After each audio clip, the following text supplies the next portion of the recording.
अस्सलाम वालेकुम। मोहम्मद बिन हुसैन बगदादी रहमतुल्लाह अलैह फरमाते कि मैं एक साल हज गया। मैं इत्तेफाक से मक्का के बाज़ार से गुजर रहा था कि एक बूढ़ा आदमी एक लड़की का हाथ पकड़े हुआ था। लड़की का रंग मुतगैर हो रहा था, बदन बहुत लागर, लेकिन उसके चेहरे पर एक नूरानी चमक थी। वह बूढ़ा पुकार रहा था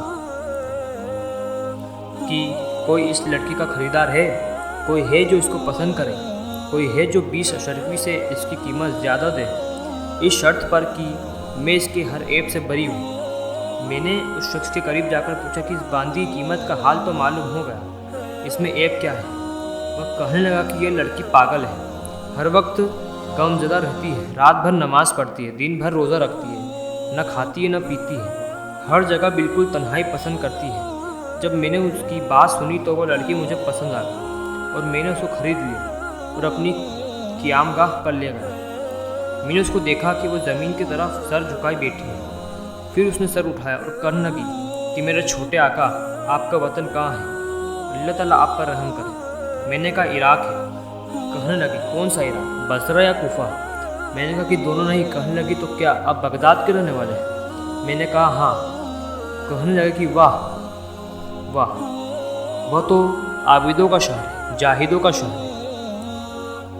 मुझे ताज्जुब हुआ कि यह बादी एक कोठरी से दूसरी कोठरी में जाने वाली इसको आबिदों और जाहिदों की क्या खबर? मैंने उससे दिल लगी के तौर पर पूछा कि तू उनमें से किन किन आबिदों को जानती है? कहने लगी मालिक बिन दिनार को, बिश्र हाफी को, सालिम मुर्री को, अबू हातिम सजिस्तानी को, मारूफ करकी को, मोहम्मद बिन हुसैन बगदादी को, राबी अदविया को, शवाना को, मोमिना को। मैंने उससे पूछा कि तुझे इन सब का हाल किस तरह मालूम है? कहने लगे कि ए जवान, मैं इसको कैसे न जानूं? खुदा की कसम ये लोग दिलों के तबीब हैं। ये लोग हैं जो आशिक को माशूक का रास्ता बताते हैं। फिर उसने 4 शेर पढ़े जिनका तर्जुमा यह है, यह कौम है, वे लोग हैं जिनके फ़िक्र अल्लाह के साथ वाबस्ता होगा, बस उनके लिए कोई जिक्र ही किसी को और का नहीं रहा। इन लोगों का मकसद सिर्फ उनका मौला और उनका सरदार है। क्या ही बेहतरीन मकसद है जो सिर्फ एक बेनियाज जात के वास्ते है। न तो दुनिया उनसे उलझती है और न खानों की उम्मदगी, न दुनिया की लज्जतें, न औलाद, न उनसे अच्छा लिबास झगड़ता है, न माल की रोज़ अफजू जयती, न तायतात की कसरत। इसके बाद मैंने कहा ए लड़की, मैं मोहम्मद बिन हुसैन ही हूँ। कहने लगी मैं अल्लाह से दुआ की थी कि तुमसे मेरी कहीं मुलाकात हो जाए। तुम्हारी वह दिलकश आवाज़ क्या हो जिससे तुम मुरीदीन के दिलों को ज़िंदा किया करते थे और सुनने वालों की आंखों से आंसू भर आया करते थे। मैंने कहा बिहाली ही मौजूद है। कहने लगी खुदा की कसम, मुझे कुरान पाक कुछ सुना दो। मैंने बिस्मिल्लाहिर्रहमानिर्रहीम पढ़ा तो उसने बहुत ज़ोर से एक चीख मारी और बेहोश हो गई।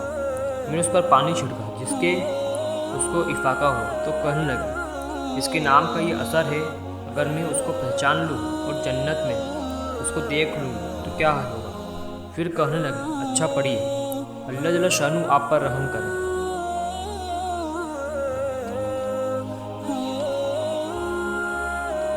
फिर मैंने ये आयत पढ़ी,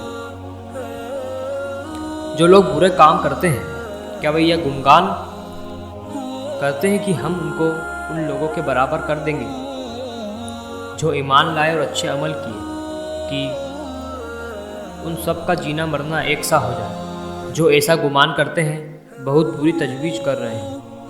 यह आयत सुनकर वह कहने लगी कि अल्लाह का शुक्र है, हमने कभी किसी की ना परिस्तश की, न किसी सनम को बोसा दिया। और कुछ पढ़िए, अल्लाह पर रहम करे। मैंने पढ़ा बेशक हमने जालिमों के लिए आग तैयार कर रखी है जिसकी कनाते उनको चारों तरफ से घेरे हुए हैं, और अगर वे लोग फरियाद करेंगे तो ऐसे पानी से उसकी फरियाद रसी हो की जाएगी जो तेल की तलछट की तरह बदहत होगा और ऐसा सख्त गर्म कि मुँहों को पका देगा। क्या ही बुरा पानी होगा और जहन्नम क्या ही बुरा ठिकाना होगा। वह कहने लगी कि तुमने अपने दिल पर ना उम्मीदी लाजिम कर दी, अपने दिल को उम्मीद और खौफ के दरमियान मुतर्र करो। कुछ और पढ़ो, अल्लाह जल्ल शानु आप पर रहम करे। तो मैंने पढ़ा बहुत से चेहरे उस दिन खंदा व शादा होंगे। और वह पढ़ा, बहुत से चेहरे उस दिन बार रौनक होंगे और अपने रब की तरफ देखते होंगे। इस पर वह कहने लगी, हाय मुझे उस दिन की उसकी मुलाकात का कितना इश्तियाक होगा जिस दिन वह अपने दोस्तों के लिए तजल्ली फरमाए। कुछ और पढ़ी, अल्लाह ताला आप पर रहम करे। मैंने आयत पढ़ी,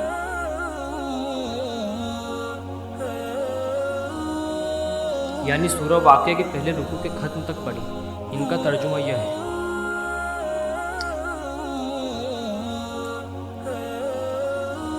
इन आला दर्जे वालों के पास ऐसे लड़के जो हमेशा लड़के ही रहेंगे, ये चीज़ें लेकर हमेशा आते जाते रहेंगे, आप खोरों और आफ्ताबे और ऐसे गिलास जो बहती हुई शराब से भरे गए हों कि न इस शराब को उनको सर का दर्द होगा यानी चक्कर आएंगे, न अक्ल में फतूर आएगा। और ऐसे मेवे लेकर आएंगे इनको ये लोग पसंद करें, और परिंदों का गोश्त जो उनको मुर्गब हो, और उनके लिए खूबसूरत बड़ी बड़ी आँखों वाली हूरें होंगी जैसा कि हिफाजत से पोशीदा रखा हुआ मोती।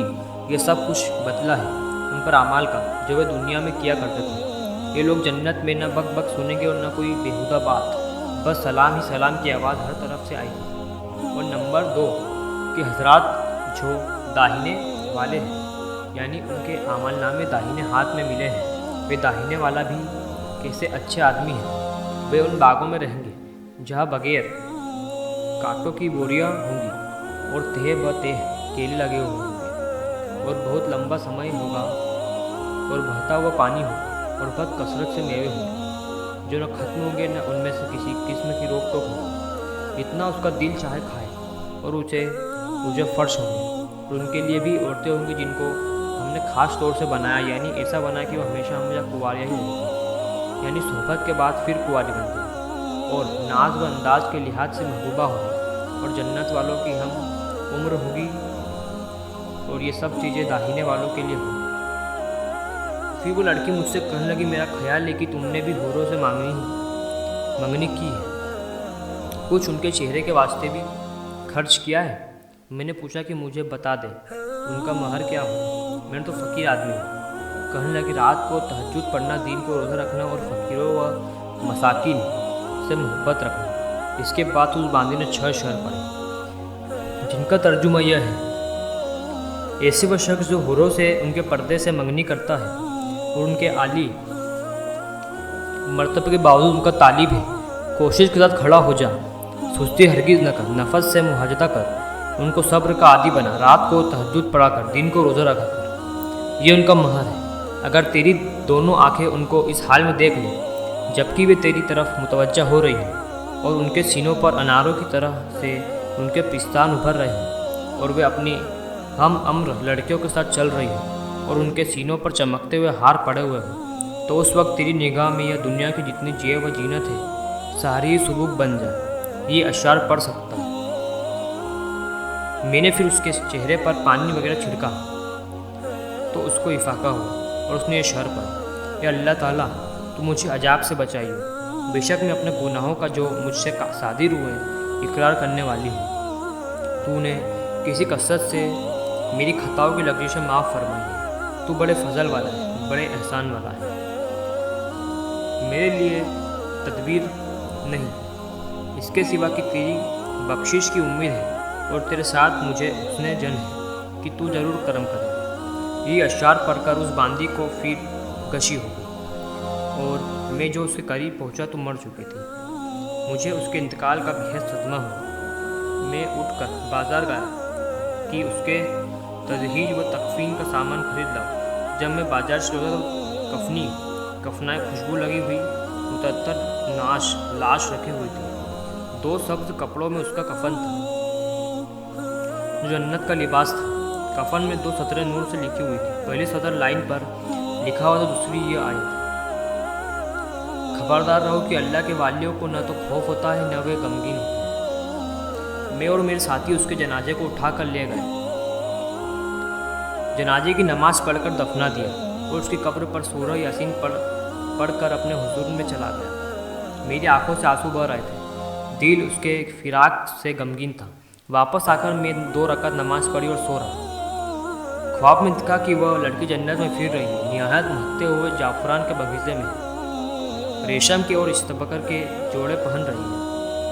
उसके सर पर एक मोतियों से जड़ा हुआ ताज है और पाँव में सुर्ख याकूत के जूते हैं। मुश्क व अंबर की खुशबू उससे महक रही है। उसका चेहरा शम्स व कमर से ज़्यादा रोशन है। मैंने कहा, लड़की जरा ठहर, तू यह बता तो दे कि मर्तबा किस अमल की बेदौलत तुझे मिला। कहने लगी, फ़ुकरा और मसाकिन की मोहब्बत से और इस्तिग़फ़ार कसरत से और मुसलमानों के रास्ते में से तकलीफ़ देने वाली चीज़ हटा देने से। फिर उसने 3 शेर पढ़े जिनका तर्जुमा यह है, मुबारक है वो शख्स जिसकी आँखें रातों को जागती हों और अपने मालिक के इश्क की बेचैनी में रात गुजार दे और किसी दिन अपनी कोताहियों पर नोहा कर लिया करे और अपनी खताओं पर रो लिया करे और शब को अकेला खड़ा हो, अल्लाह के अज़ाब के खौफ से अख्तर शुमारी करता हो। इस हाल ही तक हक तआला शानों की निगाह हिफाजत कर रही है।